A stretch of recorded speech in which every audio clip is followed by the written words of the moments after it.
अस्सलाम friends, my name is Mudassir Ejaz. और आज के हम अपने इस लेक्चर के अंदर देखेंगे कि हमने जो अपना पॉइंट ऑफ सेल बनाना है उसके लिए हम अपना लॉग इन फॉर्म किस तरह बना सकते हैं, उसकी बेसिक लॉजिक क्या हमने को लगा करनी है। तो पहले मैं आप लोगों को फ्रंट एंड दिखा देता हूँ किस तरह होना चाहिए।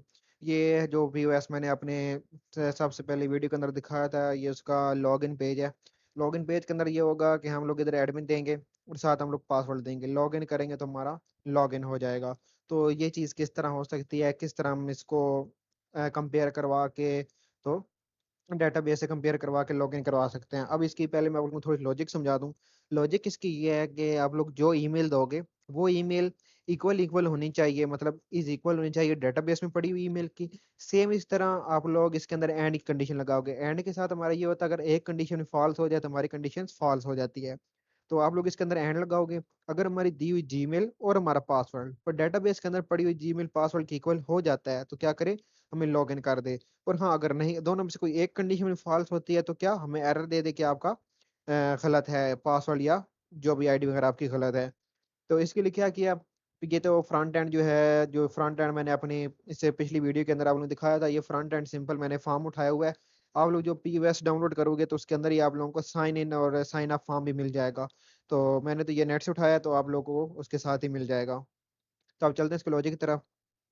सबसे पहले तो जैसे कि आप सबको पता है कि हमने ये हमारा फॉर्म बना हुआ है, उसके अंदर ये फॉर्म है हमारा। फॉर्म के अंदर हमने दो इनपुट फील्ड ली, एक हमारा यूजर जो हमारा जीमेल के लिए है, ठीक है, लॉगिन के लिए, और दूसरा हमारे के लिए पासवर्ड के लिए। अब दोनों के लिए हमें एक बटन चाहिए, तो हमने नीचे एक सबमिट बटन बना लिया और सबको नेम दे लिया।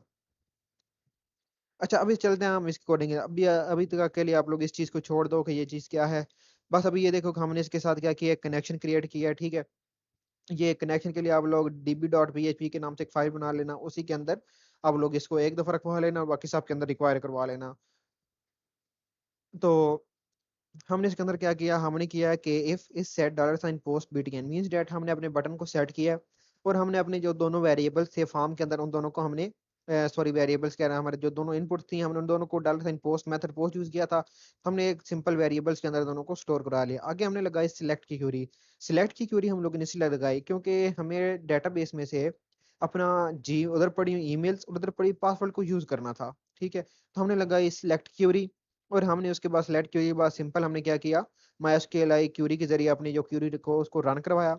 वाइल लूप लगाया। वाइल लूप इसलिए लगाया कि जितना का जितना डाटा पड़ा हुआ है हमारे डेटाबेस के अंदर, उस समय जितनी ईमेल्स पड़ी हैं सारी की सारी से हमें चेक करेगा। अगर नहीं लगाओगे तो इस तरह होगा, को जो पहले इसको मिलेगी बस उससे चेक करेगा और आगे जाकर चेक नहीं करेगा। तो आपको वाइल लूप इसलिए लगाना है कि जब जब डाटा मिलता रहे वो उनसे चेक करता रहेगा, कंडीशन ट्रू हो जाएगी तो लूप हमारा ब्रेक कर जाएगा। तो आगे हम लोगों ने कंडीशन लगाई वाइल के अंदर, if dollar sign draw email. अब ये वाली जो हमारी डॉलर साइन ड्रॉ ईमेल है ये हमारी डेटाबेस वाली बेसिकली है। हमने इसको कहा कि अगर ये इक्वल इक्वल हो जाती है डॉलर साइन ईएम के, ईएम क्या हमारा एम्प्लॉय का, जो आप लोग कह रहे हैं कि लॉग इन का हमारा यूजर नेम है, ठीक है, या ईमेल है, तो ईमेल की इक्वल हो जाती है एंड। अब हमने इधर एंड क्यों लगाया, एंड इसलिए लगाया कि अगर एक कंडीशन फॉल्स होती है तो दोनों फॉल्स हो जाएं, ठीक है। फिर हमने कहा कि जो डेटाबेस के अंदर पासवर्ड पड़ा है अगर वो इक्वल हो जाए हमारे पीएस की, यानी कि जो नीचे इस फॉर्म से हमारा पासवर्ड आ जाए, अगर वो इक्वल हो जाता है पासवर्ड के, अभी तक के लिए आप दो इन दोनों चीजों को भी छोड़ दें, तो क्या करें, हेडर दिया हम लोगों ने कि लोकेशन दे दे dash.php, मतलब हमारे डैशबोर्ड के ऊपर चला जाए डायरेक्ट, ठीक है। अगर ये दोनों चीजें करेक्ट होती हैं तो हमारे डैशबोर्ड के ऊपर चला जाए। अब बात आती है कि हमने ये दो चीजें क्यों यूज की। हमने इसके क्या किया, हमने एक सेशन बनाया एडमिन के नाम से और उसके अंदर हम लोगों ने आईडी को स्टोर करवा लिया, ठीक है। और सेम इस तरह हम लोगों ने इमेज को भी स्टोर करवा लिया, जो हमारी डेटाबेस से इमेज आ रही थी। इमेज को इसलिए स्टोर कराया कि अक्सर आप लोगों ने देखा होगा लॉग इन लॉग आउट के साथ छोटी सी इमेज नजर आ रही है। तो ये हम इधर से इमेज को स्टोर करवा रहे हैं ताकि चलें उधर हम लोग शो करवाना हो तो शो करवा लेंगे, उधर भी हम लोग यूज कर सकते हैं, लेकिन हमने इधर इसको ले लिया। तो एक हमने किया आईडी। आईडी को हम लोगों ने क्या किया, एडमिन के अंदर स्टोर करा लिया, ठीक है। अच्छा, अब देखिए हमने एक ये काम किया है कि हमने ये काम किया, अगर, ठीक है, अगर हमने ये किया है कि अब देखें अगर कोई बंदा आता है वो डायरेक्ट लॉग इन पेज को ओपन करना चाहता है, लॉग इन पेज ओपन नहीं होगा, क्यों, फॉर एग्जाम्पल एक दफा लॉग इन हो गए, अब लॉग इन होने के बाद जब तक वो लॉग आउट नहीं करेगा वो लॉग इन फॉर्म के ऊपर नहीं आ सकता, ठीक है।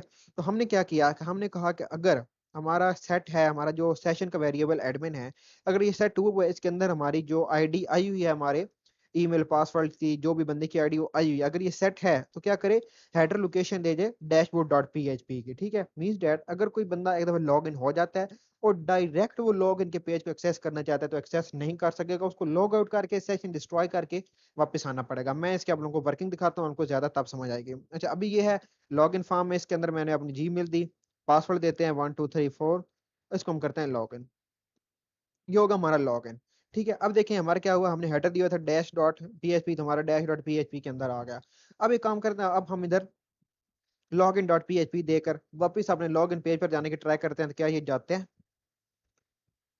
अच्छा, हमने किया तो देखें दोबारा रिफ्रेश होगा, दोबारा उसी पेज पर ही आ गया। मैं दोबारा आपको दिखा देता हूँ।